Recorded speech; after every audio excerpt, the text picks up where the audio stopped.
علیکم ورحمۃ اللہ وبرکاتہ۔ الحمد للہ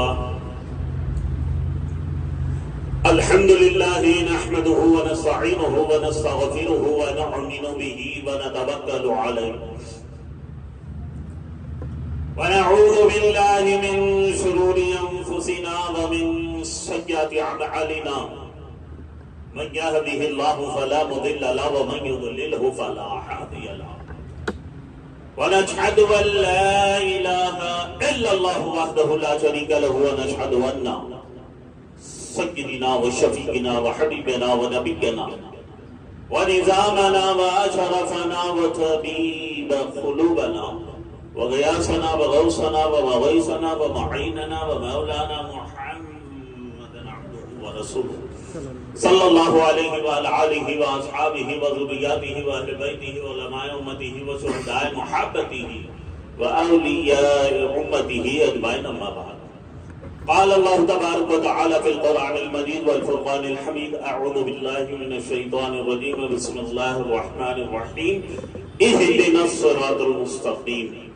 وقال اللہ تبارک وتعالی فی شان حبیبی ان اللہ وملائکتہ یصلون علی النبی یا ایہا الذین آمنوا صلوا علیہ وسلموا تسلیما۔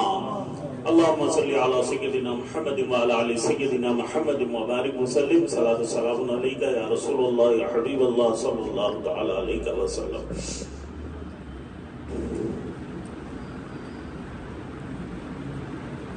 بیس پر تشریف فرما حضور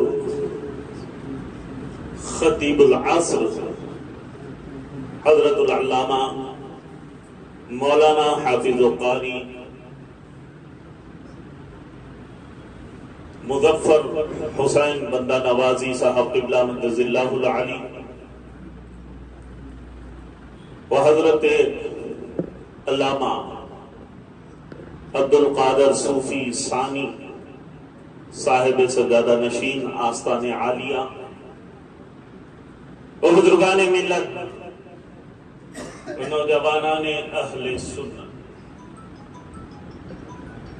میں نے جس آیت پاک کی تلاوت کا شرف حاصل کیا، یہ آیت کریمہ اتنی اہم ہے، اتنی اہم ہے کہ بھئی کیا بتاؤں کہ کتنی اہم ہے۔ ارے جس کی اہمیت کو بیان کرنے کے لیے زبان مجبور ہو،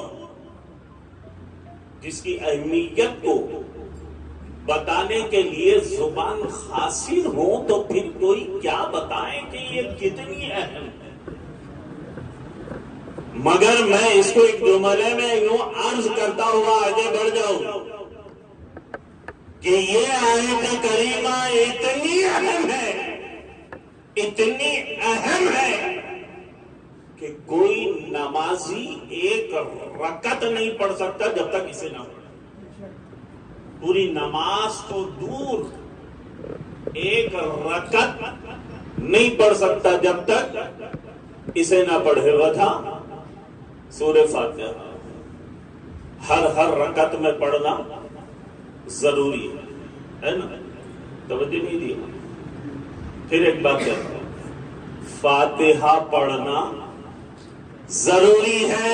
ارے اچھا لگے تو پڑھو، اچھا نہ لگے تو پڑھو، سنت سمجھو تو پڑھو، چاہے بدعت سمجھو تو پڑھو، مگر فاتحہ پڑھنا ضروری ہے۔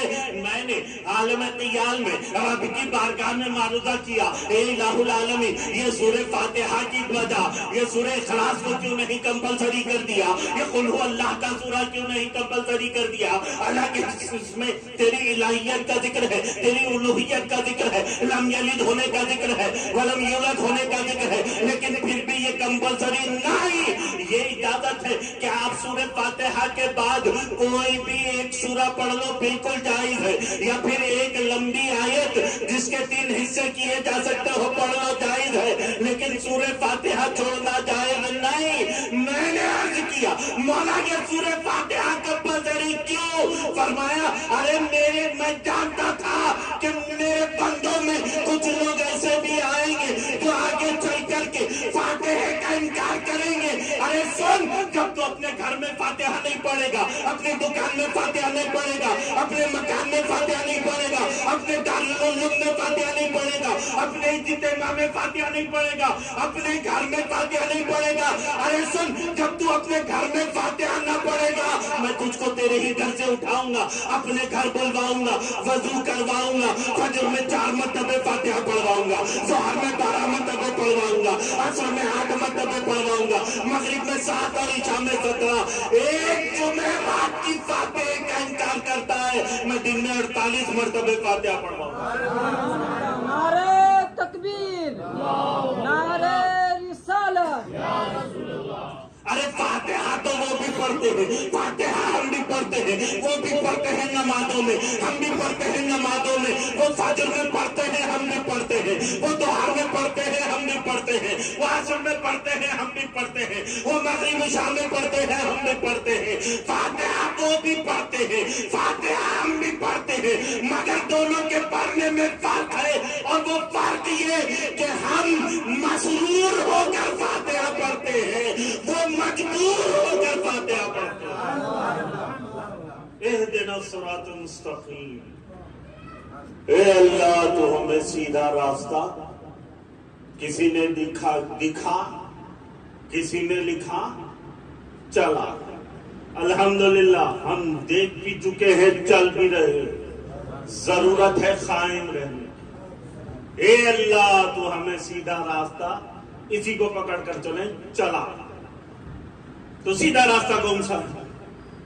اب ہمیں یہ بھی تو دیکھنا پڑے گا نا کہ سیدھا راستہ کون سا؟ تو قرآن پاک کہتا ہے صراط الذین انعمت علیہم، سیدھا راستہ ان کا جس پر اللہ نے انعام فرمایا۔ انعام والے کون ہیں؟ اب ہم یہ دیکھیں گے کہ انعام والے کون، تو یہ سوال کسی ملا سے نہیں، اللہ ہی سے کر رہے ہیں۔ اے اللہ اتنا کرم فرما کہ وہ انعام والے کون ہے وہ بھی بتا دے۔